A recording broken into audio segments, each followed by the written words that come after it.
Assalamualaikum warahmatullahi wabarakatuh. Alhamdulillahi rabbil alamin. Wassalatu wassalamu ala ashrafil anbiya'i wal mursalin wa ala alihi wa sahbihi ajma'in. Ashhadu an la ilaha illallah wahdahu la syarika lah. Wa ashhadu anna Muhammad abduhu wa rasuluh. Allahumma inna nas'aluka ilman nafi'a wa rizqan tayyiba wa amalan mutaqabbala. Ya Allah, kami mohon kepadamu ilmu yang memberikan manfaat. Kami mohon kepadamu rezeki yang baik. Dan kami mohon kepadamu amalan yang diterima. Wala hawla wala quwwata illa billahil aliyyil azim. Tuan Imam yang bertugas, Tuan Muazzin, pengerusi bersama dengan jawatan-jawatan kuasanya, para asatizah, tuan-tuan guru, anak-anak qaryah, muslimin, muslimat yang dirahmati Allah sekalian. Alhamdulillah, pada malam ini Allah Ta'ala telah temukan kita di dalam rumahnya. Mudah-mudahan hidayah dan taufik, demikian rahmat Allah Azza wa Jal, sentiasa menyelubungi kehidupan seharian kita, untuk kita menjadi di kalangan hamba-hambanya yang saleh. Di dalam Al-Quran melalui surah Al-Mu'minun, bagaimana Allah merakamkan permintaan di kalangan manusia yang terdahulu daripada kita. Mereka itu mengakui beriman kepada Allah. Kata mereka, Rabbana amanna, wahai Tuhan kami, kami telah beriman. Beriman kepada Allah sebagai Tuhan, beriman sebagai Rasul, sebagai petunjuk dalam kehidupan. Kemudian mereka menyebut faghfir lana warhamna, maka ampunkanlah kami dan kesianlah kepada kami, atau dalam bahasa mudah, rahmatlah kami. Rabbana amanna faghfir lana warhamna wa anta khairur rahimin, dan engkau adalah sebaik-baik yang memberikan rahmat. Tuan-tuan, kita bukan kurang jubah, bukan kurang kepiah, malah bukan kurang ilmu, tetapi barangkali selain daripada taufik dan hidayah, kita kekurangan rahmat Allah Azza wa Jalla. Maka berlakulah apa yang telah berlaku di hadapan kita, yang tak sepatutnya dilakukan oleh seorang mukmin atau seorang muslim. Apa pasal? Kita kurang rahmat Allah Azza wa Jalla. Kerana itu Al-Imam Ibn Taymiyah rahimahullah menyebut, maksud rahmat Allah itu adalah ismun jami' likulli khair. Ismun jami' likulli khair, nama yang meliputi setiap daripada kebaikan. Itu rahmat. Tuan-tuan, ada sikit harta dan harta itu dapat menafkahi keluarga, keluarga sihat, keluarga bahagia. Ini rahmat. Tuan-tuan ada kenderaan, kenderaan pula dapat bawa ke tempat-tempat yang baik, seumpama masjid, surau, dan mencari nafkah. Itu rahmat. Tuan-tuan ada kesihatan dan kesihatan itu digunakan untuk melakukan ibadah. Itu rahmat. Setiap perkara yang baik membawa kepada Allah, itu tanda Allah Ta'ala memberikan rahmat. Tuan-tuan, tak mungkin satu orang yang Allah rahmat, tiba-tiba dia pergi buka pakaian dia, sebelum tu dia pergi mengaku kata hafal 15 juzuk. Tak mungkin. Tak mungkin. Tak mungkin. Rahmat Allah akan membimbing manusia. Tak mungkin satu orang yang Allah telah kurniakan kepadanya rahmat, tiba-tiba dia tipu orang yang nak pergi haji sehingga terkandas 300 hampir 400 orang untuk menunaikan haji. Tak mungkin. Kebetulan salah seorang daripada 380 tu tuan-tuan ada kawan saya. Tuan-tuan, harapan nak pergi haji ni, duit bayar dah. Pi dengan syarikat-syarikat hak jenis ni bukannya murah macam muasasah tabung haji. Dia mahal.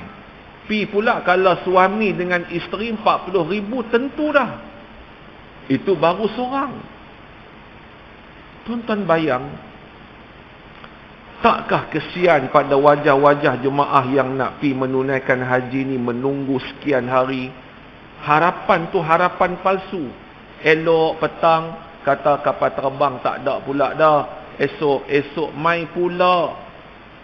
5 hari 6 hari. Esok nak wukuf ni, kapal terbang tak ada. Kira tak ada. Tuan-tuan, kerana itu satu orang bukan kerana kurangnya ilmu atau kurangnya pakaian, tetapi rahmat Allah Azza wa Jalla. Rupa-rupanya bila kita baca laporan akhbar dan latar daripada individu yang menggunakan gelaran nama Datuk apa sebagainya ni, bukan hari ni saja, sebelum ni pun dah buat scam umrah. Dah kena tangkap, ni buat lagi. Laporan akhir, kononnya duit semua dah bagi ke Pak Arab yang dia percaya. Pak Arab itulah yang lesapkan. Kok mana pun jemaah rugi, mereka untung. Dan tak mungkin satu orang Allah rahmat macam tu. Kesian tuan-tuan, kesian. Hadirin mukminin yang dirahmati Allah sekalian. Dan tak mungkin satu orang dia sanggup menjadikan orang-orang kebanyakan susah asbab tangan dia. Tak mungkin. Kalaulah kerana rahmat Allah, siapa yang berada di sekelilingnya akan merasai manfaat. Kebetulan tuan-tuan, pi ke Baling baru-baru ni, sehari sebelum raya haji, hantar bantuan dengan kawan-kawan. Tuan-tuan yang dirahmati Allah sekalian, kami berkenalan dengan satu orang nama dia Pak Tam.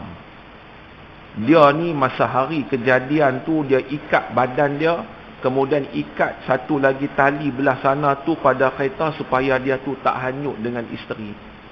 Rumah dia atas bukit. Hujan 2 jam tu tuan-tuan, tak tahu nak jadi apa. Ayak datang tu, dia kata, ni tsunami ke apa ke ni? Dan dia kata, Pak Tam ni kata, pasal rumah dia atas bukit, dia kata, cik tahu tak, yang berlaku ni baru 2 takungan ayak pecah. Ada 10 lagi di atas. Kalau 10 pecah, tuan-tuan tak tahu nak jadi apa. Saya pun tanya, buat apa takungan-takungan tu? Apa lagi duk mengairi, mosang-mosang king. Hadirin mukminin, kami bantu dia. Kemudian pergi berjalan rumah ke rumah. Rumah dah reban tuan-tuan. Di SMK apa tah, sebelum masuk ke satu kampung Bendang Pecah nama. Kami sampai tu pagi lagi. Lepas subuh terus bertolak. Kira pihak berkuasa keselamatan belum dan buka meja. Jadi kami boleh masuk. Kalau tak, dia tahan. Barang-barang kena letak di satu tempat. Jadi pihak berkuasa belum beroperasi. Kami masuk. Masuk-masuk di satu kampung namanya Bendang Pecah kalau tak silap. Di situlah kami turunkan barang. Penduduk bawa kami pi rumah ke rumah, rumah ke rumah. Tuan-tuan bayang, rumah ni tuan-tuan, tinggi daripada kita ni, ayak mai membanjiri. Dan ayak tu jenis ayak-ayak seluk ni. Masa ayak tu kering, duk ada tanda lagi tuan-tuan. Allahu Akbar. Kata penduduk situ, mujoklah Allah Ta'ala pelihara kami. Dia kata, cik bayangkan kalau berlaku ni jam 11, jam 12 malam. Orang kampung tuan-tuan, mereka lena ni awal. pukul 10, 10.30, 11 lena. Bayangkan kalau berlaku pukul 11, pukul 12, pukul 1, gamak-gamak tuan-tuan, ratus lagi angka korban. Ya Rab, dahsyat tuan-tuan, dahsyat. Di sekolah yang diletakkan barang-barang tu tuan-tuan, masih ada lagi 10 ke 16 orang keluarga yang rumah langsung tak ada dah. Tuan-tuan bayang tengok. Mana mungkin satu orang yang jiwanya Allah rahmat, tangannya sanggup mengambil apa untuk kekayaan sementara poket, sedangkan orang kebanyakan susah menanggung. Hadirin mukminin yang dirahmati Allah sekalian, sebab itu Allah ajar supaya minta rahmat Allah Ta'ala. Rabbana amanna faghfir lana warhamna wa anta khairur rahimin. Surah Al-Mu'minun ayat 109. Tuan-tuan rujuk semula, tak silap saya, surah Al-Mu'minun ayat 109. Jadikan ia kelaziman wirid, kelaziman doa, kelaziman untuk kita minta kepada Allah Azza wa Jalla. Hadirin mukminin yang dirahmati Allah sekalian, malam ni patut-patut kita baca hadis daripada kitab Al-Lu'lu' lil Mu'min, permata bagi orang yang beriman. Tapi ada sikit urusan sehingga waktu petang tak sempat untuk saya buat rujukan, tetapi saya gantikan dengan sepotong hadis daripada riwayat Bukhari, juga hadis yang pernah dibaca oleh penulis kitab ni, Dr. Zulkifli Al-Bakri, mantan menteri di Jabatan Perdana Menteri dan mantan mufti wilayah. Dia pernah menyebut dalam kuliahnya berkaitan hadis ni. Maka saya membawa hadis riwayat daripada Bukhari. An Aisyata anna an-nabiyya sallallahu alaihi wasallam kana iza awa ila firashihi kulla laylah jama'a kaffaihi thumma nafasa fihima faqara'a fihima qul huwallahu ahad wa qul a'udzu birabbil falaq wa qul a'udzu birabbin nas thumma yamsahu bihima mastata'a min jasadihi yabdahu bihima ra'sahu wa wajhuhu wa ma akbala min jasadihi yaf'alu zallat. Daripada Aisyah radhiyallahu anha. Tuan-tuan, kita selalu dengar nama Aisyah. Aisyah ni siapa? Isteri baginda Nabi sallallahu alaihi wasallam. Aisyah bukan hanya isteri, tetapi Aisyah adalah guru kepada ramai para sahabat Nabi. Ada isu-isu yang berkaitan tentang kewanitaan, para sahabiah akan datang ke rumah Nabi. Sahabiah akan tanya isu-isu itu kepada Aisyah radhiyallahu anha. Kerana itu daripada Aisyah tidak kurang daripada 2,000 lebih hadis yang diriwayatkan melalui baginda Nabi sallallahu alaihi wasallam. Aisyah ni hebat tuan-tuan. Aisyah ni walaupun dia isteri Nabi, tetapi ujian untuknya berat. Sehingga dia mengalami satu peristiwa yang disebut sebagai hadisul ifk, fitnah. Orang fitnah dia berzina dengan Safwan Al-Mu'attal, sehingga Nabi memisahkan diri baginda dengan diri Aisyah radhiyallahu anha buat sementara. Selepas Nabi wafat, demikian Aisyah menanggung derita dan menanggung ujian, berperang pula dengan Ali radhiyallahu anhu dalam perang Jamal. Aisyah meninggal bulan Ramadan, 10 Ramadan yang terakhir. Sebahagian riwayat menyebut Aisyah meninggal ketika menunaikan salat witir. Sebahagian menyebut selepas habis witir dia meninggal dan dia dikebumikan juga pada malam itu. Siapa yang jadi imam untuk solatkan jenazahnya pada malam itu? Abu Hurairah radhiyallahu anhu.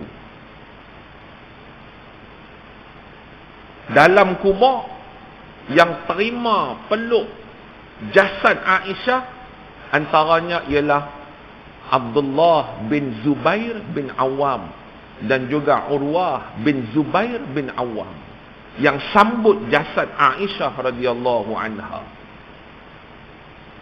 Dia dikebumikan di Baqi' Al-Gharqad. Tadi tuan-tuan tengok berita, satu orang yang berkhidmat keturunan dia untuk membersihkan makam Nabi, membersihkan persekitaran Masjid Nabawi, meninggal. Dia meninggal semalam, dia ke bumi hari ni. Habib apa nama tak pasti, tapi generasi dia sebagaimana generasi yang memegang kunci pintu Kaabah, orang yang sama. Itu di Mekah, yang ni di Madinah Al-Munawwarah. Aisyah radhiyallahu anha dikebumikan di Baqi'. Walaupun Aisyah dia dah peruntukkan kubur dia di sisi suami dia dan di sebelah ayah dia. Kan Nabi dikuburkan di dalam bilik, kemudian ayah dia yakni Abu Bakar, Aisyah dah peruntukkan dengan takdir Allah. Umar pada waktu subuh kena tikam dan masa dia kritikal, dia minta izin pada Aisyah untuk kubur bersama Nabi dan juga bersama Abu Bakar. Aisyah membenarkan, Aisyah beralah, Aisyah kata tak apalah. Jadi Aisyah kalau dia mati, dia dikuburkan di Baqi'. Jadi kalau tuan-tuan pi umrah, tuan-tuan pi ziarah, tuan-tuan pi haji, tuan-tuan akan melalui Baqi', tuan-tuan tengok Allah sayu dan tenang. Di situ di kalangan orang-orang muslim, orang-orang mukmin terdahulu daripada di kalangan para sahabah, para tabi'in. Imam Malik bin Anas radhiyallahu anhu juga di situ. Khabarnya kerajaan Saudi sejak 2-3 tahun ni, walaupun ada jemaah yang pergi ke sana meninggal di situ, kaum muslimin tidak dikebumikan di situ, di satu lagi perkuburan, tidak di Baqi'. Wallahu alam betul ke tak, nanti kita reconfirm semula dengan kawan-kawan yang duduk di sana. Tuan-tuan yang dirahmati Allah sekalian. Baik. Kata Aisyah radhiyallahu anhu,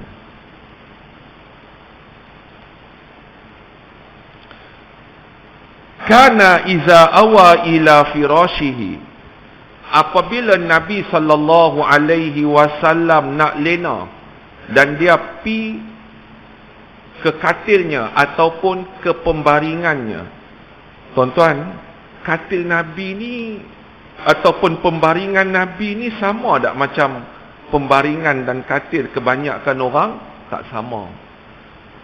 Diceritakan katil ataupun tilam Nabi tu hanya diletakkan rumput-rumput ataupun pelepah-pelepah tamar, kemudian diletakkan dengan kain. Walaupun ada wanita Ansar tengok sedih balik ambil tempat tidur yang lebih elok bagi ke Aisyah, Nabi kata siapa yang duk bagi ni? Aisyah kata kita ambil lah pasal selesa, kita lena elok sikit. Nabi kata pulangkan, aku bimbang nanti lena sangat kita terlepas untuk bangun malam. Dahsyat Nabi sallallahu alaihi wasallam. Bila Nabi pi untuk tidur setiap malam, jama'a kaffaihi, Nabi akan himpun dua tangan dia. Tapak tangan ni Nabi himpun, kata Aisyah. Summa nafasa fihima, kemudian Nabi tiup pada kedua telapak tangan. Faqara'a fihima, sebelum itu Nabi membaca Qul huwallahu ahad, yakni surah Al-Ikhlas. qul a'udzu birabbil falaq. Kemudian surah Al-Falaq. Wa qul a'udzu birabbin nas. Kemudian surah An-Nas. Summa yamsahu bihima mastata'a min jasadihi yabdahu bihima ala ra'sihi wa wajhihi. Lepas-lepas Nabi baca, Nabi tiup, Nabi pi sapu bermula daripada bahagian kepala sehinggalah kepada wajahnya, sehinggalah kepada badannya, dan apa yang mampu dicapai oleh kedua tangannya. Yaf'alu zallat, Nabi ulang 3 kali. Bukan maksudnya lepas habis sekali tu Nabi baca lagi, tak. Maksudnya sekali lagi Nabi sapu, kemudian Nabi sapu kali yang ketiga. Hadis ni telah direkodkan oleh Bukhari di dalam kitab sahihnya. Hadirin mukminin yang dirahmati Allah sekalian, apa yang kita dapat pengajaran daripada hadis ini? Ini merupakan salah satu sunnah baginda sebelum baginda tidur. Antara lain, Nabi membaca dengan mu'awwizat. Apa dia mu'awwizat? Kalau orang sebut mu'awwizatain atau mu'awwizat, yakni surah Al-Falaq dan juga surah An-Nas. Dan laporan daripada banyak hadis, Nabi letak sugi dia berdekatan dengan Nabi. Bila Nabi bangun, Nabi akan ambil sugi, Nabi akan bersugi.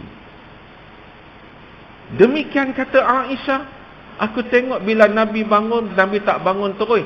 Nabi tenang. Nabi ucap Allahu Akbar, Allahu Akbar, Allahu Akbar 10 kali. Kemudian Nabi ucap Subhanallah wa bihamdihi Subhanallahil azim. Kata Aisyah, kerana Nabi nak meresapkan supaya bila bangun malam itu dengan perasaan mengagungkan Allah Ta'ala.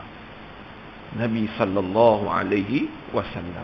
Makna kata tuan-tuan, Nabi nak tidur, Nabi bangun tidur, Nabi beraktiviti harian, semua tak hilang melainkan sentiasa dia ingat Allah Azza wa Jalla. Ui, payah tuan-tuan, bukan senang. Kita sunnah hari ni apa tuan-tuan? Bangun tidur, sunnah hari ni tengok WhatsApp dulu apa yang masuk. Nampak tak tuan-tuan? Sebahagian orang lah, sebahagian orang dah. Sebahagian orang tengok WhatsApp dulu apa cerita hari ni. Nabi dah, Nabi bangun, Nabi ucap tahmid, ucap syukur kepada Allah. Kemudian Nabi berwudu, kemudian Nabi salat. Hadirin mukminin yang dirahmati Allah sekalian. Baik. Apa yang ada pada surah An-Nas? Apa yang ada pada surah Al-Falaq? Rupa-rupanya tuan-tuan, di dalam perbincangan ahli-ahli tafsir, surah Al-Falaq dan surah An-Nas turun sekali. Surah Al-Falaq turun yang ke-20, manakala surah An-Nas turun yang ke-21. Habis tu macam mana saya tengok dalam Quran, susunannya surah Al-Falaq yang ke-113, manakala di dalam Quran surah An-Nas yang ke-114. Ustaz Habak tadi dia turun yang ke-21 dan 20. Ni macam mana ni? Tuan-tuan, penurunan ayat Quran ada kalanya berbeza penyusunan di dalam Quranul Karim. Habis tu siapa yang pandai-pandai susun? Adakah ulama yang susun? Jibril alaihi salam yang main setiap tahun sekali tasmi' bacaan Nabi. Jibril yang kata, yang ia datang daripada Allah, ni surah ni duduk selepas ni, surah ni sebelum surah ni. Maka tuan-tuan, surah An-Nas duduk pada surah yang terakhir dalam Quran, yakni surah yang ke-114. Walaupun penurunannya adalah penurunan yang ke-21 mengikut sebahagian ahli tafsir. Hadirin mukminin yang dirahmati Allah sekalian. Baik. Pasal apa Allah Ta'ala turunkan surah Al-Falaq dan surah An-Nas? Ada dua pandangan yang ia termasuk daripada sababun nuzul. Tujuan Allah turunkan. Pandangan yang pertama menyebut Allah Ta'ala turunkan di Mekah supaya Nabi berlindung dengan surah-surah ini daripada ancaman kafir Quraisy. Ancaman kafir Quraisy bukan hanya dengan mata pedang dan ancaman bunuh, termasuklah ancaman ain. Dulu kita pernah sebut apa dia penyakit ain. Satu orang yang pandang satu orang dengan penuh busuk hati, satu orang tu barangkali akan menerima mudarat. Ataupun satu orang dia pandang satu-satu benda tu dengan penuh kekaguman, barangkali satu-satu benda yang dia pandang itu juga akan menerima mudarat. Yang ni kita dah syarah panjang pada kuliah-kuliah yang sebelum. Tuan-tuan boleh tengok semula. Jadi di kalangan kafir Quraisy, dia pandang Nabi, Allah turunkan ayat supaya Nabi berlindung dengannya daripada ain. Ain ni bahaya, tuan-tuan. Penyakit ain ni bahaya dan kita tak tahu siapa. Orang puji sangat melambung pun kita takut, pasal takut ain. Amboi, kereta baru hang ni cantik sungguh hai. Puji sangat, kita bimbang ain. Ataupun dia memandang tu dengan penuh kebencian. Dia pandang, kita tak perasan orang tengok kita. Kita berlindung dengan Allah Ta'ala. Maka kalau pandangan pertama, surah Al-Falaq dan surah An-Nas adalah terdiri daripada surah Makkiyah, yakni yang diturunkan sebelum hijrah. Manakala pandangan yang kedua, hadirin mukminin yang dirahmati Allah sekalian, Allah turunkan di Madinah. Punca Allah turun apabila Nabi diuji dengan sihir. Siapa yang sihir Nabi? Satu lelaki daripada bangsa Yahudi, nama dia ialah Labid Al-Aqsam. Labid Al-Aqsam. Maka timbul satu persoalan di kalangan ahli ilmu. Hai, Nabi ni seorang Rasul. Mana mungkin Nabi ni disihir? Kerana Nabi itu sentiasa dipelihara oleh Allah Ta'ala. Mereka bincang di kalangan ahli ilmu. Tuan-tuan, kesimpulannya, sihir itu termasuk musibah dan sakit. Maka Nabi sebagai manusia, Nabi juga tidak terlepas daripada sakit dan musibah.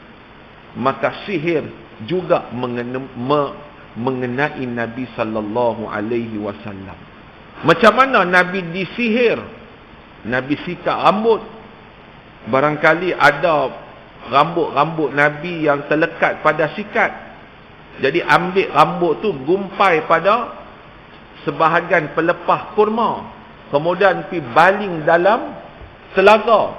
Dibacakan dengan beberapa mentera. Diikat dengan 11 ikatan. Apa akibat bila Nabi disihir? Kata Aisyah radhiyallahu anha, Nabi kadang-kala Nabi tak buat, tapi Nabi rasa Nabi buat. Begitulah sebaliknya. Macam hilang, macam bukan hilang ingatan. Dia, aku benda ni aku buat, padahal tak buat. Ni Aisyah kata. Sehinggalah Allah Ta'ala turunkan surah Al-Falaq, turunkan surah An-Nas. Allah perintahkan baca, Nabi baca sehingga ayat yang terakhir, minal jinnati wan nas, gabung dua surah ni 11 ayat. Maka 11 ikatan sihir itu terbuka. Kata Nabi, aku berasa ringan badan. Allahu Akbar. Maknanya tuan-tuan, very powerful of surah. Apa dia? Al-Falaq dan An-Nas. Cuma kadang-kadang kita dah biasa, tuan-tuan. Cuba hang baca surah Al-Falaq. Apa suruh baca Al-Falaq? Tak ada ke ayat lain yang lebih power lagi? Tak. An-Nas dan Al-Falaq. Very powerful. Kalau kita memahaminya, kalau kita menghayatinya, malah kita meyakininya. Hadirin mukminin yang dirahmati Allah sekalian. Baik. Kita tengok satu-satu ayat ni supaya bila kita baca, apa yang difahami oleh ahli tafsir meresap dalam hati dan jiwa kita. Baik. pertama tuan-tuan, surah Al-Falaq disebut sebagai Mu'awizatul Ula, pelindung yang pertama. Manakala surah An-Nas disebut sebagai Mu'awizatus Saniyah, pelindung yang kedua.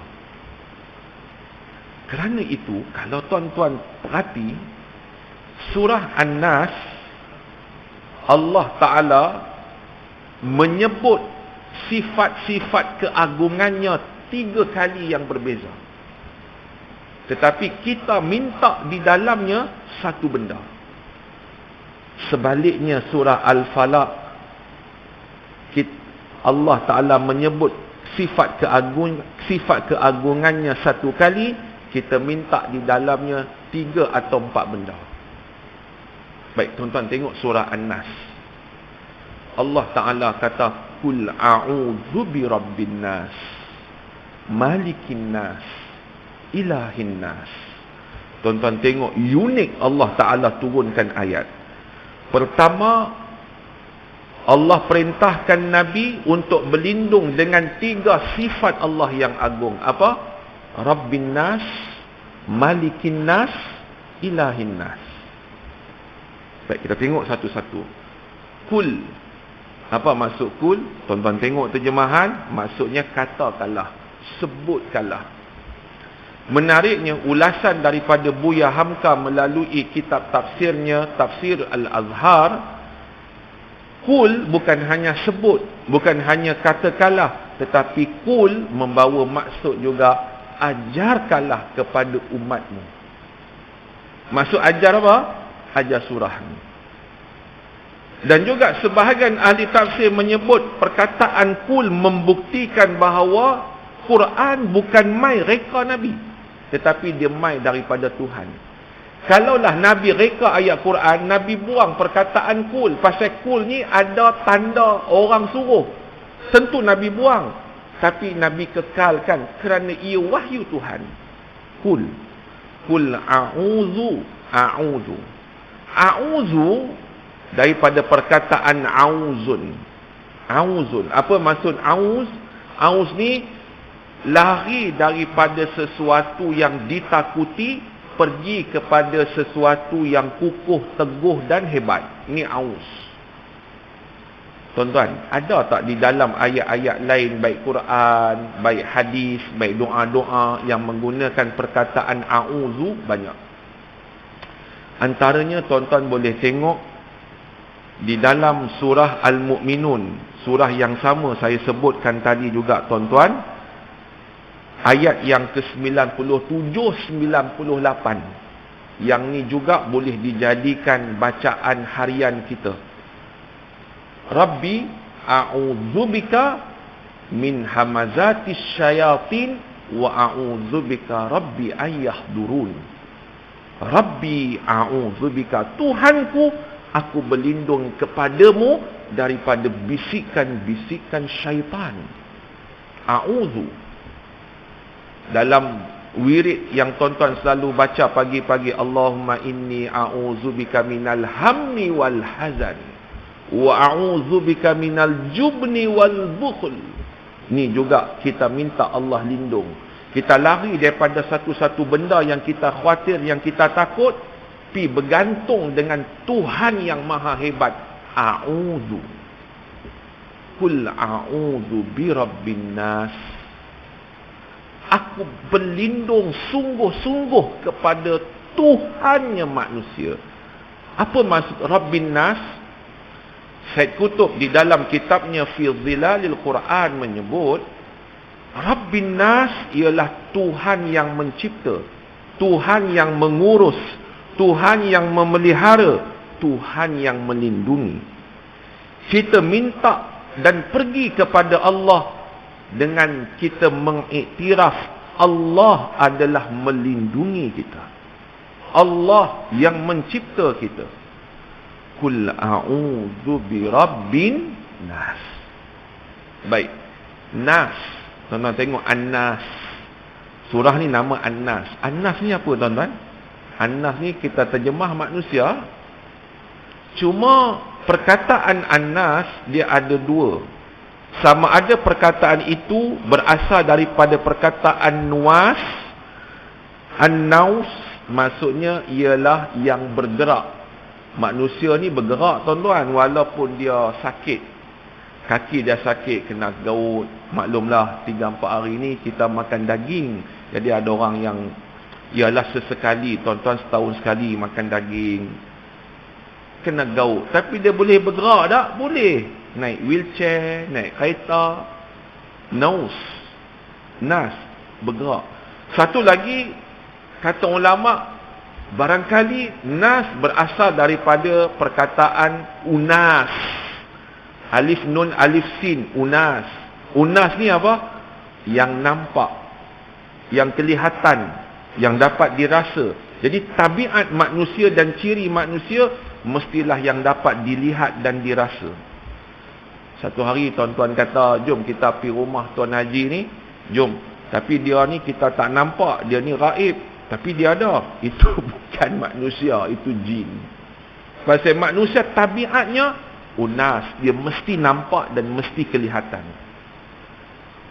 Allah minta supaya kita berlindung dengannya daripada Tuhan manusia. Manusia yang dalamnya ada kebaikan, yang sebahagiannya ada kejahatan. Manusia yang akan tercipta, akan datang, ataupun manusia yang sedang kita melalui dan berta'amul, ataupun sedang kita berada di kalangan mereka. Nas. Qul a'udzu birabbin nas. Malikin nas. Tuan-tuan, Malikin nas ni kita baca panjang ke baca pendek? Cuba tuan-tuan perhati Quran. Malikin nas. Kalau kita baca pendek, maksud lain. Kalau kita baca panjang, maksud lain. Baik. Tapi kalau kita rujuk Quran, bacaannya pendek ke panjang tuan-tuan? Pendek ke panjang? Kadang-kadang orang keliru. Maliki yaumiddin dengan Malikin nas. Dia keliru. Kalau tuan-tuan tengok dalam Quran, Malikin nas dibaca dengan bacaan pendek. Kalau kita baca panjang, kata ahli tafsir, ia membawa maksud pemilik kepada sesuatu. Tapi kalau kita baca pendek, Malikin nas, maksudnya ialah Allah raja bagi manusia yang menguasai setiap daripada manusia ni, ada ke tak ada ke, akan datang ke, jahat ke baik ke, Allah lah yang menguasai. Maksud Malikin nas adalah lebih tepat. Malikin nas. Itu daripada sudut tafsir. Malikin nas. Tengok tuan-tuan. Tadi kita sebut Rabbin nas, kemudian kita sebut Malikin nas. Tuhan yang menjadi raja kepada keseluruhan manusia. Kemudian kita sebut pada hujung ayat yang ketiga, Ilahin nas. Ilahin nas, ilahi, yakni Tuhan yang hanya layak untuk diabdikan diri kepadanya. Maksudnya tuan-tuan, kita minta Allah Ta'ala lindung dengan sifat-sifat Allah yang agung, kata Al-Imam Ibn Katsir di dalam tafsirnya. Yang pertama ialah sifat rububiyah, yang kedua sifat mulkiyah, yang ketiga sifat uluhiyah. Rabbin nas, Malikin nas, Ilahin nas. Kemuncak kita minta kepada Allah, tak ada siapa-siapa melainkan hanya Hang wahai Tuhan, tempat seluruh makhluk mengabdikan diri. Ilahin nas. Baik. Ayat yang keempat, setelah kita mengiktiraf Allah Ta'ala, baru kita minta. Minta apa? Min syarril waswasil khannas. Daripada kejahatan al-waswas khannas, yang bersembunyi. Baik, tuan-tuan, yang ini menarik. Waswas. Waswas ni bisikan. Saya rujuk dalam satu kitab, namanya ialah Risalatul Mustarsyidin. Satu orang yang kena penyakit waswas, Kalau dia nak hilang penyakit was-was, ubat dia satu. Apa dia? Tarkul fudul. Mengelak, menjauhi, meninggalkan berlebih-lebihan dalam satu-satu. Buat yang ni, insya-Allah penyakit was-was akan hilang. Macam mana contoh? Contoh macam ni. Satu orang tuan-tuan, katalah dia ni kalau ambil wuduk ni, walaupun dah masuk dalam saf, angkat takbir, dia berasa, Allah, siku tak kena kot. Dia pergi balik bilik wuduk, dia ambil balik wuduk, tadi tu lenjun baju dah, hak kedua tu lenjun kain sekali. Ubat dia apa? Tarkul fudul, tinggalkan berlebih-lebihan. Walaupun ada perasaan kot tak kena, lawan kena dah, terus takbir. Demikian juga hal-hal yang lain. Nak apa-apa yang memberi kebaikan, tinggalkan berlebih-lebihan. Tengok orang makan durian amboi sedap, kita tahulah diri kita, tak bolehlah tuan-tuan 10 biji kita menghadap seorang, 3-4 ulas umur-umur kita ni padan lah tuan-tuan. Tinggalkan fudul, yakni berlebihan. Baik, ulama menyebut, macam mana kita nak beza ini bisikan syaitan atau bisikan syahwat? Tuan-tuan, macam mana nak beza? Oh, menarik tuan-tuan perbincangan ulama ni. Bila kita baca tuan-tuan, kita kata Masya Allah, sampai tahap tu mereka kaji. Rupa-rupanya tuan-tuan, bisikan syahwat ni, dia konsep dia katif, dia macam budak-budak. Apa yang syahwat mau, A lah. Ibarat kita bawa anak kita pergi Tesco, dia tunjuk nak mainan, kita kata mainan ni dah ada, beli. Anak kita menangis berguling dekat Tesco tu, dia mau juga, nafsu macam tu. Apa beza dengan bisikan syaitan? Bisikan syaitan berbeza. Bisikan syaitan konsep dia, dia tak mau manusia atau orang beriman untung, dan dia tak mau dia rugi, yakni syaitan rugi. Okey, saya buat contoh. Tuan-tuan, syaitan bisik, ni Isyak ni hang tak payahlah solat. Tuan-tuan, mungkin tak kita tak solat? Tak mungkin, pasal kita dah sebati dengan solat. Kita solat lewat sikit, kita dah jadi libang libu, kata orang kampung gajah. Kita jadi tak semena-mena dalam hati kita. Tetapi syaitan, dia tak mau kita untung dan dia tak mau rugi. Tengok konsep dia. Macam mana syaitan buat? Antara lain, hang lewatkanlah sikit solat. Apa kata? Hari ni hang solat isyak ni, hang bangun sekali untuk tahajud. Nampak dia pandai. Dia pandai. Katalah kita solat awal. Solat awal. Lepas-lepas solat, kita nak solat sunat. Hang kan ada urusan lepas ni. Hang dah solat fardu, cukup-cukup lah. Selama ni pun hang solat sunat tak tinggal. Hang pun muda lagi sihat, mati lama lagi. Nampak tak? Kalau ada bisikan yang macam tu, kita dapat bezakan itu bisikan syaitan. Berbeza dengan bisikan syahwat. Allah, tuan-tuan, sampai tahap tu para ulama kaji. Hadirin mukminin yang dirahmati Allah sekalian. Baik, dan habis dah. Al-Khannas ni apa? Khannas ni, tabiat syaitan ni dia suka bersembunyi. Al-Khannas ni macam ni. Para ulama tafsir menyebut Al-Khannas ni, bila satu orang beriman ni, dia beramal, dia minta pada Allah, dia berzikir, syaitan akan lari. Tapi time dia lemah, dia leka, syaitan akan menghurungi dia macam lalat pi hurung tai. Sebab itu dipanggil Khannas. Khannas ni, tengok terjemahan, bersembunyi. Nak bagi mudah ingat, dia macam chips more. Sat ada, sat tak ada.